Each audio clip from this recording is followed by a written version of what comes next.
Ricky!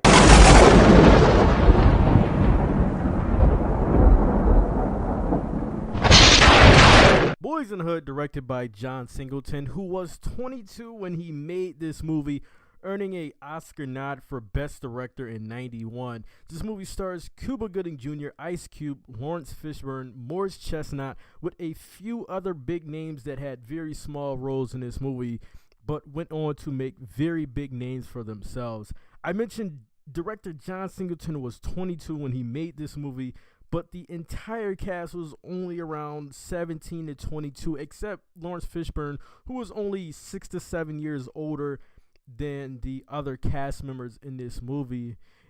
In this movie, also have to bring up that he played Cuba Gooding Jr.'s father. He's only really 6 years older than him in real life, but there's no issue here because both of them are great. They're so believable as father and son. This movie is about a group of teens in South Central, a very important time in South Central LA in the start of the 90s.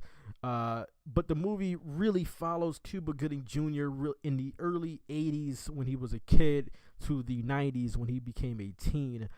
He was sent to live with his father, Lawrence Fishburne, who was supposed to put discipline in his life, show him how to be a man and how to be responsible. In this neighborhood where his father lived was his friends Ice Cube and Morris Chestnut, who were brothers in this movie, but they did not have the guidance and the strictness that Cuba Gooding had with his father. And when I look back on great father examples in movies, Lawrence Fishburne to me is, I don't really have a list, but he's really top of what a father should be, and he was just a great representation of how a father should be in a movie. This movie in itself is a perfect representation of how hoods and how it really was in the 80s and 90s and these black hoods in these urban cities. This movie really was an eye-opener to those that had never been to the ghetto or those that had never known the ghettos that things were happening in the ghettos like this, and these ghettos that was filled with blacks. This movie is just not a storyteller of what life in the hood really is. It's a movie that had many talks and many discussions, and you could really feel and understand that the movie was really being educational when it needed to be educational or when it wanted to be educational. It had a lot of talks on HIV and AIDS, which was so big in the early 90s because at the time HIV was still looked at as a death sentence, and many people still did not know how to properly secure themselves from such a thing. And even to this day, people still have that issue.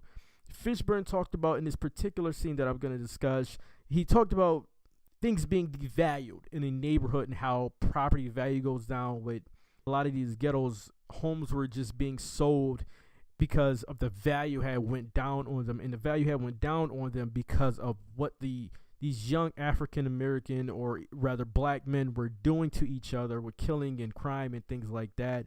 And he was really talking about how other nationalities stick together in terms of upholding each other's values and properties and business and things like that, which is so genius when I really think about it, because it's so true. If you were to look at how Jewish people are and Asians, they have their own little communities in this country, in the United States, just to name a few groups of people. And you look at it and you look at what blacks do to other blacks with black on black crime in this country. It's really a shame. And I bet if I were to tell someone older that had lived in these hoods from these urban cities, that had never seen this movie, they would know exactly what happened to each and every character by the end. It doesn't make the movie bad. It doesn't make the movie predictable. It makes the movie fucking sad, because the stuff that is going on in this movie happened, and even now to this day it's happening, especially in Chicago. This Boyz n the Hood, to me, this is a special movie. It's a perfect movie in every way.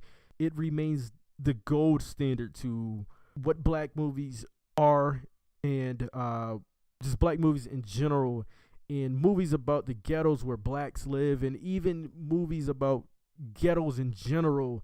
I think this movie still remains the gold standard. Boys in the Hood is a 95 out of 100. I got to give it a 95 out of 100. Guys, get in the comment section. Let me know your thoughts on Boys in the Hood. If you're new here, check the playlist for other movie reviews, sports content. Thanks for listening. Till the next video, I'm out.